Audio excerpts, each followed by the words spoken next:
A traumatic brain injury, or TBI, happens when a sudden jolt or blow to the head disrupts the brain's normal function. Think of it like a severe shock to the body's most complex computer. This can happen from a car accident, a fall, a sports injury.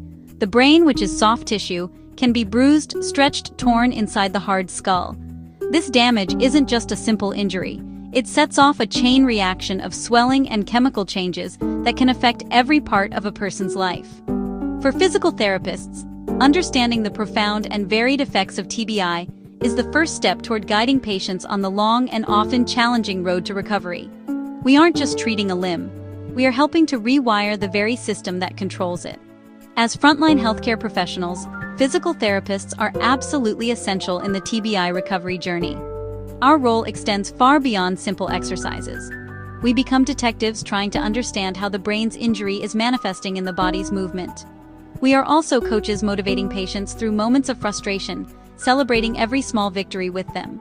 Because no two brain injuries are exactly alike, our approach must be highly personalized and adaptable.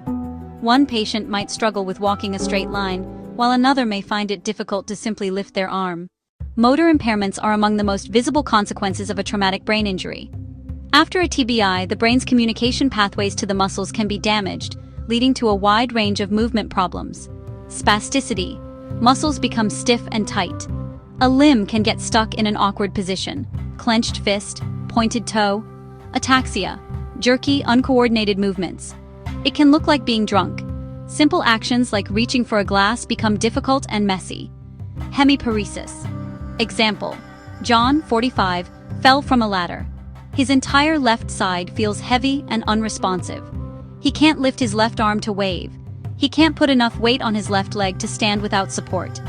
This one-sided weakness affects dressing and walking around the home. The brain's signals to that side are scrambled. It's our job as therapists to help unscramble them. It's a slow process that requires immense patience. Rehabilitation strategies must be targeted and repetitive.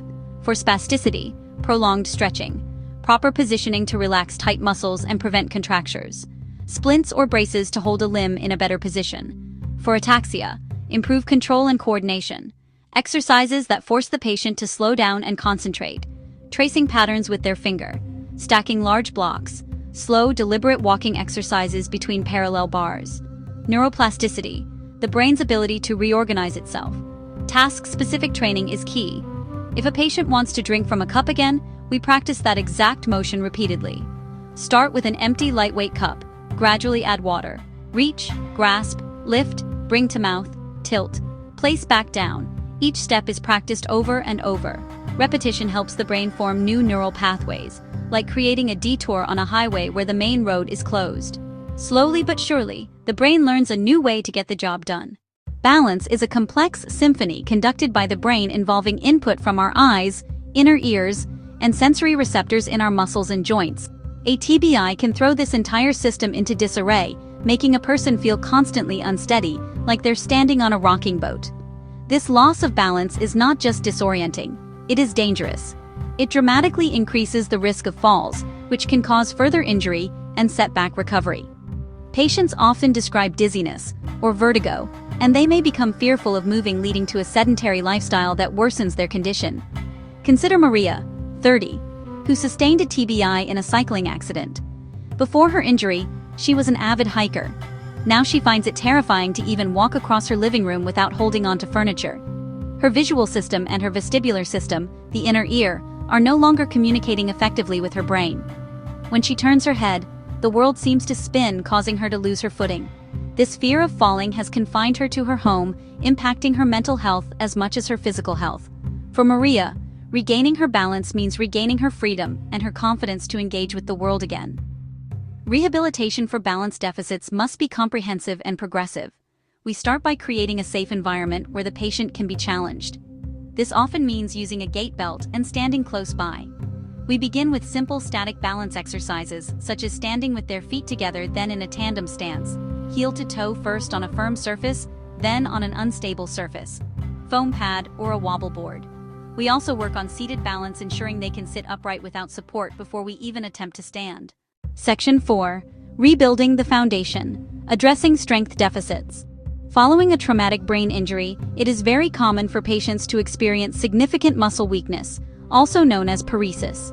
This weakness isn't because the muscles themselves are damaged. It's because the brain's ability to send strong, clear signals to activate those muscles has been impaired. This can be generalized, affecting the entire body, or localized to specific limbs or one side of the body, as seen in hemiparesis. This lack of strength makes everyday tasks more difficult and fatiguing. Pushing up from a chair, carrying a bag of groceries, climbing a single flight of stairs, all can become exhausting or impossible. A patient named David, who had a TBI from a fall, struggled immensely with this.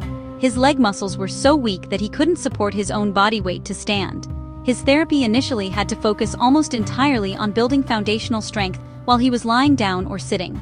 He performed simple leg lifts and bridges, but the effort required would leave him completely drained after just a few repetitions.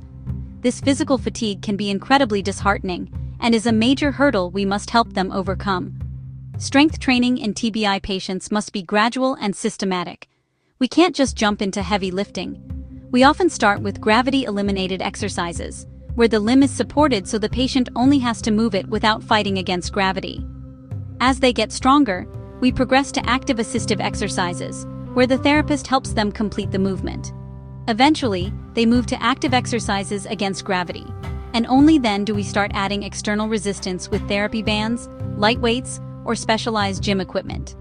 The focus is always on the quality of the movement, not just the quantity, to ensure the correct muscles are being activated. Section 5. Beyond Movement, Integrating Cognitive Rehabilitation. A traumatic brain injury is not just a physical injury, it profoundly affects a person's cognitive abilities. Cognition refers to all the mental processes of thinking, such as memory, attention, problem-solving, planning. After a TBI, a patient might struggle to remember what they did 5 minutes ago, making it hard to follow a sequence of exercises. Their attention span may be very short, causing them to be easily distracted by noise or activity in the gym. These cognitive deficits are invisible, but they create huge barriers to successful physical rehabilitation. Imagine you are trying to teach a patient how to use a walker safely. You provide simple, step-by-step instructions. However, due to cognitive deficits, the patient may forget the sequence as soon as you've explained it. They might forget to put the walker forward before taking a step, or they might struggle to solve the problem of how to navigate around a piece of furniture. This isn't defiance or a lack of effort. It's a direct result of the brain injury. As physical therapists, we cannot ignore these cognitive challenges. We must adapt our communication and teaching methods to work with the patient's current cognitive capacity, not against it. Integrating cognitive rehabilitation into physical therapy sessions is a powerful strategy. This is often called a dual-task approach. For example, we might ask a patient to walk on a treadmill while simultaneously naming objects in the room or counting backward from 20. This challenges the brain to divide its attention between a physical task and a mental task, which is exactly what real life demands. We might have a patient sort colored cones while maintaining their balance on one leg, which works on problem solving and stability at the same time. These integrated exercises help rebuild the brain's ability to multitask and process information more efficiently. To support patients with cognitive impairments, we must simplify our instructions and our environment. It's best to use short, direct sentences. Instead of saying, "Okay, now I want you to shift your weight onto your left leg, and then bring your right leg forward," you can say, "Left leg strong. Step with right." Providing visual aids like a picture list of the day's exercises can be incredibly helpful for memory recall. Minimizing distractions in the therapy space by finding a quiet corner or using curtains can improve focus. By being mindful of these cognitive hurdles and embedding cognitive challenges into our physical routines, we treat the whole person, not just their body. Section 6. Practical Pearls. Daily Tips for the TBI Therapist. Effective TBI rehabilitation hinges on structure, consistency, clear communication. One of the most practical things you can do is to establish a predictable routine for each therapy session. Start and end sessions the same way. For example, always begin with a few minutes of gentle stretching and a review of the day's goals, and always end with a cool down and a summary of what was accomplished. This predictability helps patients with memory and processing issues feel more secure and less anxious. It creates a stable framework so they can focus their limited cognitive energy on the tasks, not on what's coming next. Break down every single task into its smallest possible components. This technique, called task analysis, is your best friend in TBI rehab. If the goal is for the patient to get from their bed to a chair, don't just say, "Let's move to the chair." Instead, break it down. First, sit up. Good. Now swing your legs over the side. Excellent. Now put both feet on the floor. Celebrate each completed sub-task. This micro-level approach prevents the patient from feeling overwhelmed, builds momentum, and provides numerous opportunities for positive reinforcement. Use external cues and aids liberally. The patient's brain is working overtime, so provide as much external support as possible. Use brightly colored tape on the floor as visual targets for foot placement during gait training. Use a metronome or rhythmic music to help regulate walking speed and cadence. Write down a simple home exercise program with pictures or diagrams, not just words. For patients with one-sided neglect, place colorful and interesting objects on their affected side to draw their attention that way. These external cues act as cognitive crutches, supporting the brain while it heals and relearns these essential functions. Finally, remember the immense power of patience and positive reinforcement. Recovery from a TBI is a marathon, not a sprint, and there will be good days and bad days. Progress is rarely linear. A patient might master a skill one day and struggle with it the next. This is a normal part of the healing process. Avoid showing frustration. Instead, offer constant encouragement and celebrate effort, not just outcomes. Say things like, "I can see how hard you are working on that. That was much smoother than last time." Your calm, positive, and encouraging demeanor creates the safe and motivating therapeutic environment that is absolutely essential for recovery. Section 7. Conclusion. The rewarding path of TBI recovery. In conclusion, rehabilitating patients after a traumatic brain injury is one of the most complex and demanding areas of physical therapy. We are tasked with addressing a mosaic of impairments that span movement, balance, strength, cognition. Understanding that these issues are deeply interconnected is the foundation of effective treatment. A patient's weakness impacts their balance. Their poor balance heightens their fear of movement. Their cognitive deficits make it difficult to learn new strategies to overcome it all. Our role is to see the whole picture and develop a coordinated, holistic rehabilitation plan. The strategies we've discussed are essential tools: task-specific motor training, progressive balance challenges, functional strengthening, dual-task cognitive exercises. These methods are grounded in neuroplasticity, the brain's capacity to heal and adapt. By applying these techniques with creativity and precision, we help patients forge new neural pathways. We are not just fixing a broken body part, we are rewiring the central nervous system and restoring function and hope. This work requires clinical skill, creativity, profound empathy. Simplify instructions, create a structured environment, provide unwavering encouragement, be patient observers, skilled problem solvers, compassionate coaches. The progress may be slow, measured in inches, but every achievement, a steadier step, a stronger grasp, a clearer thought.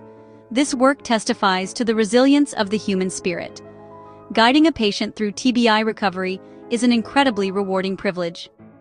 We witness the profound impact of targeted, compassionate rehabilitation. We help people reclaim independence, reconnect with loved ones, rediscover their sense of self. It will challenge you daily, but it provides immense satisfaction. You're making a life-altering difference. Keep learning. Stay patient. Be the beacon of hope on your patient's path to recovery. Your work matters more than you know.